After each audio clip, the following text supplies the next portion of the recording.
The 3 kinds of energy. Let's get back to the practice diagram and divide it into 3 parts based on energy and focus levels. Depending on the physical difficulty of the trick, naturals either practice new tricks at the beginning or in the middle of their practice session.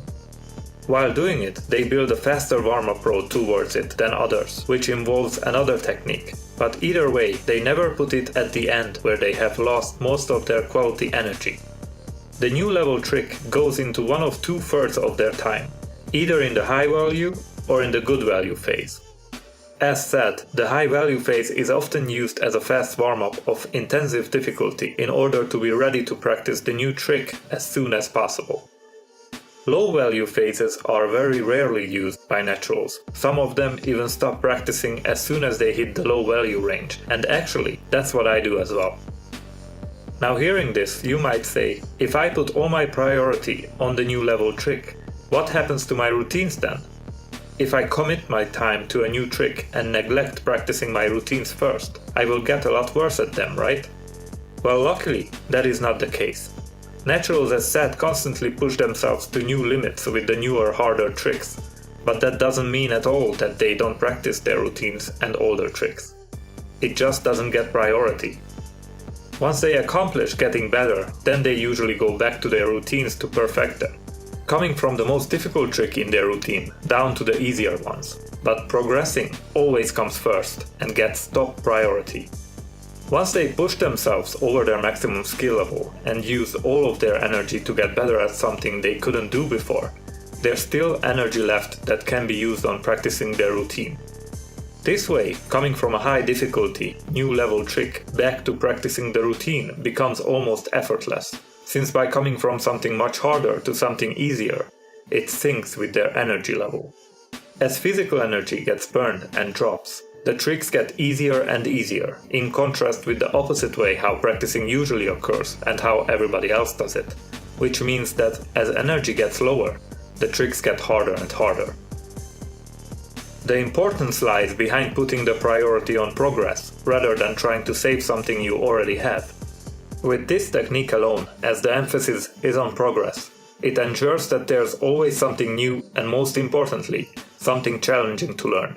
Because every practice arranges itself around it and sets a context that will force us to progress.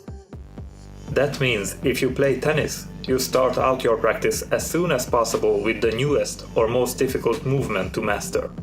If you play basketball, golf or baseball, you do the same and start out with the hardest move, trying to become even better in your skill and go for the next level. Of course, you don't go overboard and practice something without proper warm-up or having it mindlessly difficult, but as a general guideline, it should be something that is around 10 to 15% over your maximum skill level.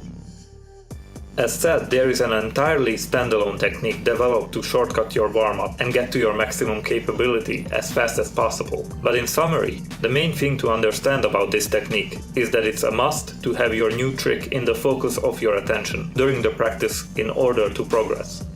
It sets the context, making you look forward into the future by focusing on getting better, instead of the other way around, and looking towards the past by putting the priority on routines and having your mindset on not getting worse.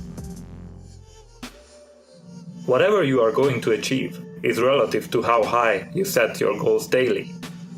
If you aim and focus for a higher progress every single day, in time your overall success will skyrocket over days, weeks, months, and especially years. Every inch will add up to something bigger. So trust the process, and with every technique, you will begin to look a lot deeper into the way naturals think. As you will learn the other techniques, you will find how they all help each other out, and even clarify each other's subjects. Using the analogy of a jigsaw puzzle, this is only one piece of a very large picture that I have tried to convey to you so far. So here's a behavioral action exercise. Write down in the comments below in what field will you use this technique.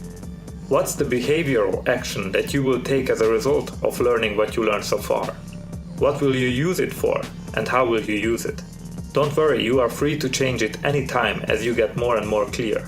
But the first draft of understanding and the new mentality has to start now.